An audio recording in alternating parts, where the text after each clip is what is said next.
studying some vintage Abraham and really, really enjoying it. That's because everything that we've ever told you fits with everything that we're now telling you without exception. It all fits. It all fits. Because it's all vibrationally accurate. Which means it is always vibrationally in keeping with the law of attraction. Infinity and eternity is timeless. To further expand it, one of the focuses I've been listening to is about expectation. And in listening to it, I recalled that as I was growing up, I was told often, expectation diminishes joy. And I realized as I was listening to some of the... Well, not being in alignment with my own expectation diminishes joy. You're helping us to say something that we've never said before. Think about this vortex and think about your inner being there. And let's call that expectation. What about that? Expectation, because your inner being knows what you want and feels no doubt about it. And so that is perfect expectation. So expectation does not diminish joy. Expectation is joy.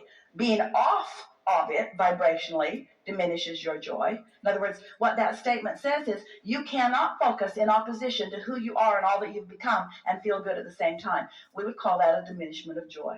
You cannot focus in opposition to who you really are and what the source within you knows you to be. When I was listening to it, I was extrapolating even further. What would have probably been more accurate to be told was expectation without belief diminishes joy. Well, expectation includes desire and beliefs. Expectation is the whole thing. Desire and belief all rolled together. That's what expectation is, and that's what your inner being holds. But a lot of times people use the word expectation when they doubt, and we think that's an improper use of the word, or of the word in the way that we mean it to be. Because you get what you expect all the time. If you expect things not to go well, they don't go well, you see. And we get it, how what you're observing does cause your expectation. In other words, as we were talking just a moment ago about what causes that, in other words, observation of what is what often keeps you from being a vibrational match to what you're really wanting. And it's not an easy thing to observe what you don't want without that momentum taking over. Recently, I experienced a friend doing something, stealing essentially from me. And I have found myself being really just angry, raging angry, and then realizing, I don't want to feel this way. Okay, let's think about something else. And then it creeps back. And how do I move myself? Because I don't want to feel that intense anger. Well, that's the most important step, is realizing you don't want to feel that way. And then when you find yourself in the vicinity of it, moving away from it. But what sometimes happens is you feel like you have a lot invested in something. This is another answer to that earlier question about why. You get invested in people, in the time you put into something, or in the way you care about something. And even though as you give your attention to it, it's keeping you from the receptive mode because your inner being is not looking at that, you are justifying your continuing attention to it. I'm going to give you sort of a slight example of this, and you will enjoy the fun of this. It's exactly what you're talking about. So Esther has a room in a new house that faces west, and it's also the room that has the big television in it, so it needs some curtains. And the curtains that have been there were terrible to look at. Esther shuddered a little every time she saw them. And so she's been in the process for quite some while with this company to remove them and put some automated ones in, which was kind of a big thing because electricity had to be brought to them and big rods and so forth. It was not a small job, but this company said that they could do it. Well, the company turned out to be less than reliable, and it was hard not to observe that. But now, since she had signed a contract and since she had committed resources to it, it never seemed like the right thing to pull away. Now, we want you to hold those thoughts. The path of least resistance seemed to go with something that didn't feel good. Really? Because, like you say, the training of life experience, the path of least resistance seemed to just follow it out. We've gone this far, let's just keep going. So The order was placed, and then the draperies never came. They didn't come, and they didn't come, and they didn't come. And lots of excuses about why they didn't come. But Esther's starting to realize that something is really off. The real reason that they aren't coming is because the money that Esther had given them for the draperies had been applied to another job, and now they were waiting for another job to get the money so that they could apply them to her job. And so Esther realized what the delays were all about. So she adjusted to the delays because there is a momentum now. There's a momentum, and so the path of least resistance felt like just adjusting. It didn't feel right to just pull out altogether. She might lose money. She liked these people. She didn't want to show a distrust for them. So even though she wasn't happy with what was happening, it was far from the receiving mode. It just seemed like that was the easier thing to do. So she kept saying nice things to them and kept encouraging them and telling them that she knew that it would work out all right. And finally, she began getting the date that they were going to bring the draperies. And so she is thinking, well, this is turning out all right. Now, we want to say here that things that don't feel good never turn out right. That's just something that you'd have to know. But when you're trying to be someone else's path of least resistance, when Esther's desire to support this company and to support these people was stronger than her own desire to be in her own state of receiving, so she goes along with it. She keeps encouraging them, and she even asks them if they need more money because she knows that they are sort of in a bind. She's wanting to be a good citizen, you see. And so then the draperies finally arrive. And as they hang them where they need to be hung, they are about 4 inches too long. Well, Esther tried to be a really nice person about that. And she is saying, I'm having some company soon, and I've been telling you about this for 8 months. And now here we are. And so are you going to be able to shorten these draperies in time for me?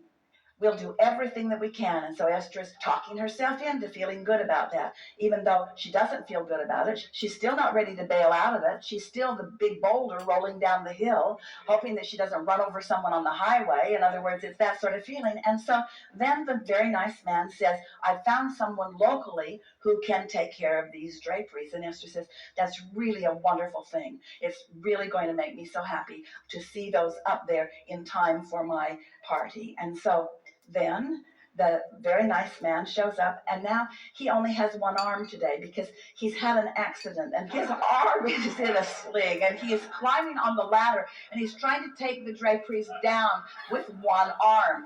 And Esther is thinking, this man is going to die in my house.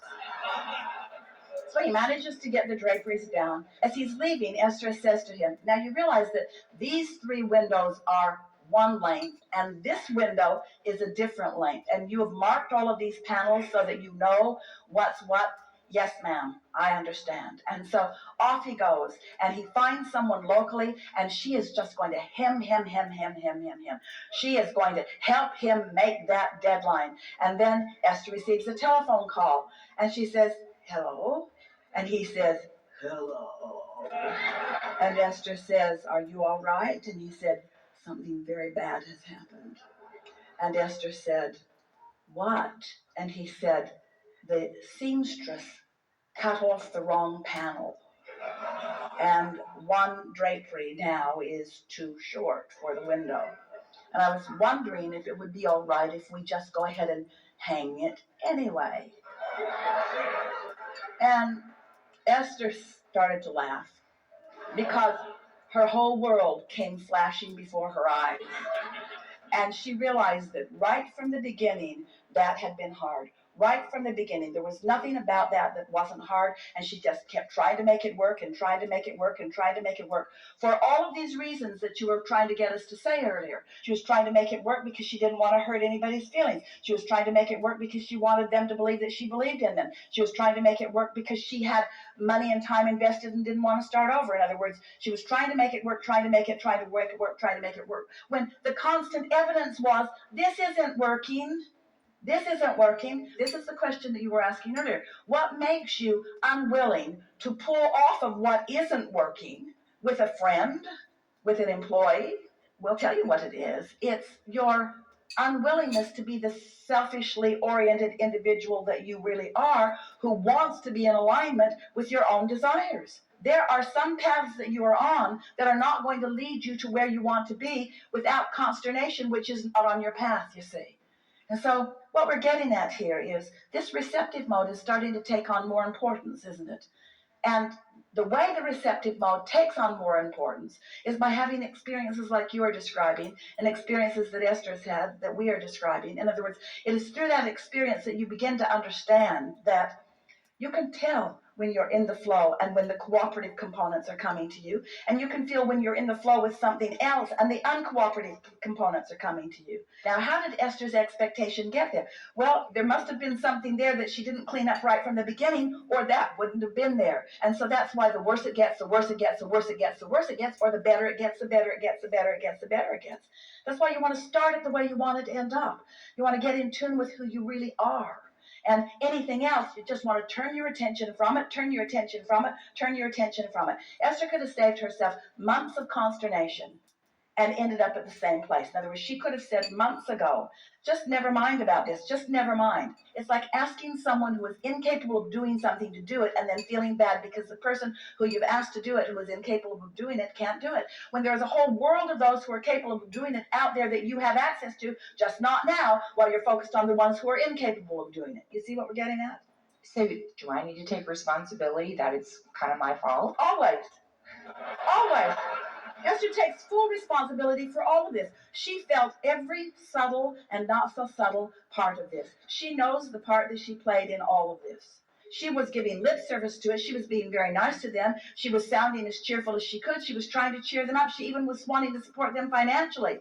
But she never got in the receptive mode about it, because the fact of the matter was she had expectations right from the get-go of how this was going to go, and it never changed. Her expectation never changed. So the question is, could she have gotten in the receptive mode, and could her expectation have changed? And if her expectation had changed, would different people have come into the mix? Yes, but she didn't do that. Her expectation followed what she was observing, even with all that she knows. But it won't happen like that again. That it doesn't sound as personal when it's drapes. It's not your friend going against you, you know? It doesn't. Except that you're missing this point. The drapes seemed like the subject, but these were interpersonal relationships. There were several people involved. She fell in love with all of these people. In other words, she cares about these people and this company, this dysfunctional company. She cares about them. These are relationships that she formed. If she didn't care about those people, she would have said, go away months ago. She would have said, this isn't working months ago. It's because she cared about them, because she wanted to be their path of least resistance, because she was more aware of that than her own alignment, you see. Life really is not about more important things than drapes. It isn't. It's just another set of drapes and another set of drapes and another set of drapes, another set of drapes. That's all it is. That's all life is. Life just makes you want drapes. Esther could justify till the cows come home. She can justify. There's no way that she's ever going to make them understand that drapes matter. But the drapes don't matter. Alignment matters. Creation matters. Co-creation matters. Being in the flow matters. This isn't about the drapes. None of this is about the drapes. The drapes are just the excuse to understand what the receptive mode is. And the receptive mode is divine. And not being in the receptive mode sucks. Oh, you said it. Yeah. So now that I have kind of come to the place of I didn't make those decisions in alignment. So what? We've told you this long story, which sort of sucks you into wanting to tell us your long story. But I want to go to the next part. Now what do I do to reestablish? What's your desire? You see, Esther didn't come out of this with a desire that she's going to find a fantastic drapery company. That's not what she came out of it with. Because this company had the potential of giving her what she wanted, just not under those vibrational conditions. But Esther didn't come out of this scenario with a new decision about drapes. Esther came out of this scenario about a new decision about alignment. Esther came out of this scenario understanding nothing matters more than or other than alignment. And so Esther is now willing, in a way that she never was before, to bail out of unpleasant momentum by withdrawing her attention from it. Because most of your life energies or actions are spent in trying to compensate with action for a vibration that you didn't align to be